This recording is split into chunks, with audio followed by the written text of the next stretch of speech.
Hi there, friends. This is Grace, and welcome back to my channel, and welcome back to our latest series, which is a double page series. When I did a kind of a, I asked in the community tab in YouTube what you want to see from me in 2021. A lot of people voted for double page layouts, and also, what was the other one? I can't remember.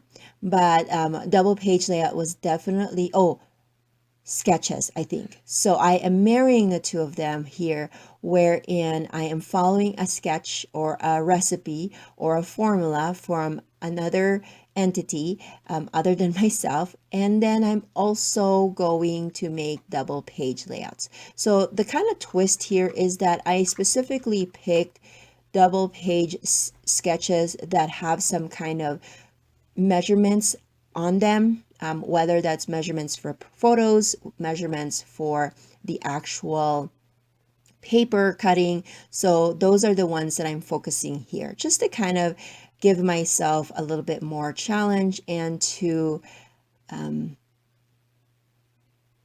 of create outside of my normal zone.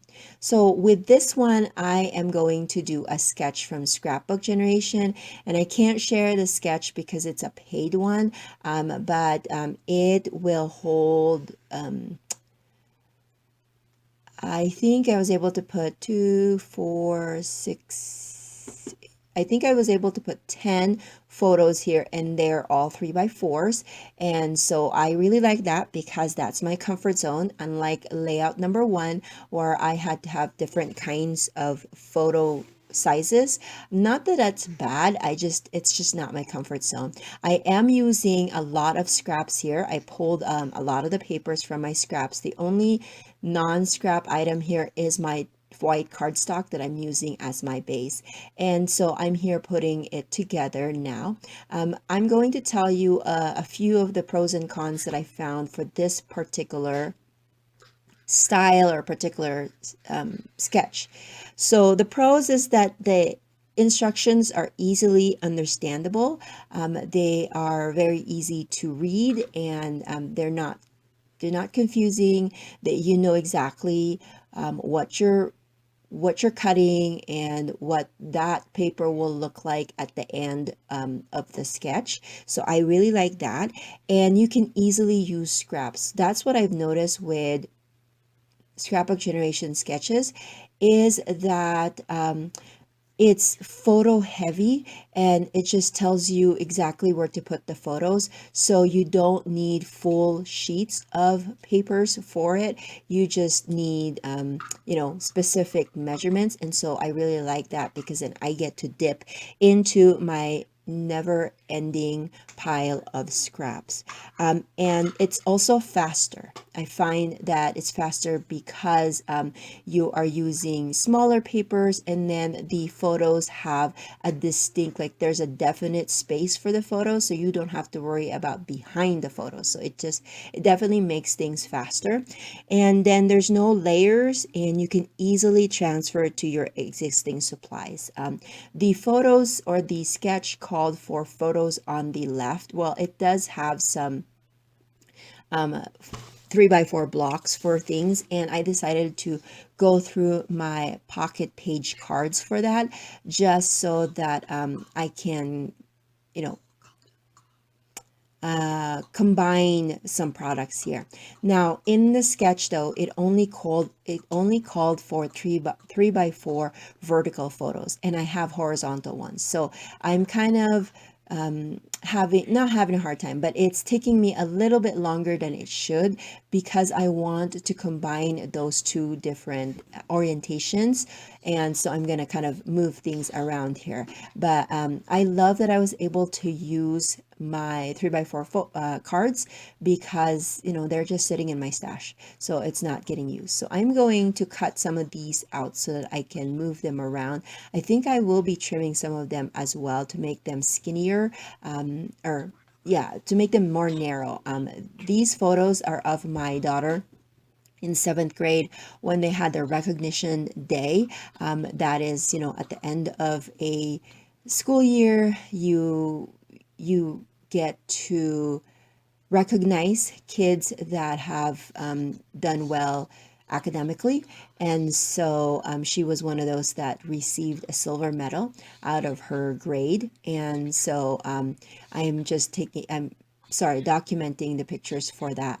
Now I'm putting together what kind of 3x4 cards that would work well for the theme that I'm going for, because this is a graduate, or I shouldn't say graduation, but this is a recognition day. So it has to be like, really positive words.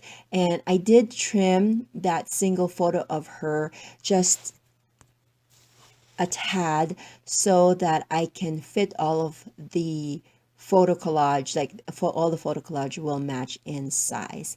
And also because I had some leftover of those 3x4 photos, 3x4 cards, and I didn't want to waste them, I decided to mat those photos that I have on the right side with those papers, because why not, right? So I just basically had to trim them just a tad, maybe a 1/4 inch smaller, just so that it will fit that space, the 3x4 space that I have from the cards.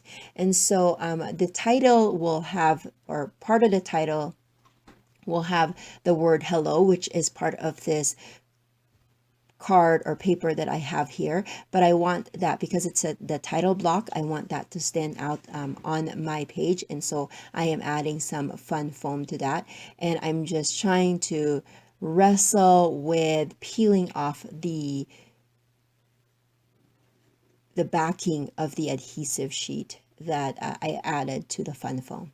I don't know why I was wrestling with it, but it is what it is. So anyways, and then I completed that title block with some small letter stickers. It's actually going to say Hello Smarties is my title, but there was a white space or an open space on the top, and so I just put So Lovely, because why not? It's my title, right? I can kind of make my own thing here. And so I am trying now, so basically the page is done. I did ink up the edges of this layout, or the papers rather, just to make them stand out, and then I'm just adding now the finishing touches. I have this border. Now that border was a pain to pull out because of those little dots. So each of those little dots had a sticker on there. So I had to use my pokey tool and try to like pry those little itty bitty dots out of the way, and it was kind of a pain, but it was still faster than the other layout. Now, the con for this particular sketch was that it was a little too plain on the sides. And so I think that's why I am just trying to add bits and pieces of embellishments here and there. That is not to say that it's not easily remedied, but for me, I just find that I like layouts that kind of just span all across the page, from the very tip of the left side to the very tip of the bottom. And I think that's another reason why I struggled with it, because I am used to having a border that, even though the sides are plain, that if there's a border, I feel like that completes the page. And because this one kind of just flows all the way to the edge, it wasn't finished in my eyes. So I will be adding some lines, because that's what I tried to do to remedy it, as the easiest way to remedy this sketch. Or not remedy, I shouldn't say that, because somebody worked really hard for this sketch. I should just say so that it will match my existing style. So anyways, I'm just adding some stickers here and there. I will be adding, again, like I said, my pen lines, and there will be some photos, close-up photos at the end of this video. If you like these videos, please consider giving it a thumbs up and subscribing.